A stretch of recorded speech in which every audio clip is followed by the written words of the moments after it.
দেশ থেকে স্বৈরশাসকের বীজ উপড়ে ফেলার প্রতিজ্ঞা নিয়ে শুক্রবার দিনভর অভিযান চালায় সিরিয়ার আইনশৃঙ্খলা বাহিনী।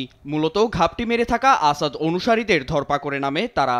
এ সময় বাহিনীটির উপর অতর্কিত হামলা চালায় আলাউইত সম্প্রদায়। জবাবে কড়া ব্যবস্থা নিতে বাধ্য হয় সশস্ত্র বাহিনীটি। দুপক্ষের হামলায় ঘটে বহু হতাহতের ঘটনা।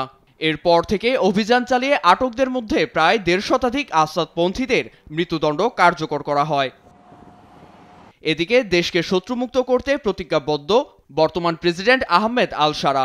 পরিস্থিতি বুঝে আরো কঠোর হওয়ার হুমকিও দিয়েছেন তিনি। আমরা অভিযান চালাবো।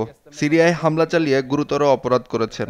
ক্ষুব্ধ প্রতিক্রিয়ার সময় এসেছে, আর আপনারা এটি প্রতিরোধ করতে পারবেন না। দেরি হওয়ার আগে অস্ত্র ফেলে দিয়ে আত্মসমর্পণ করুন। আমরা আপনাদের জন্য সুষ্ঠু বিচারিক প্রক্রিয়ার ব্যবস্থা করব। বৃহস্পতিবার সিরিয়ার পশ্চিমাঞ্চলীয় উপকূলীয় অঞ্চলে হঠাৎ হয় বিদ্রোহী ও সরকারি বাহিনীর লড়াই। এতে উভয় পক্ষেই বিপুল প্রাণহানি ঘটে।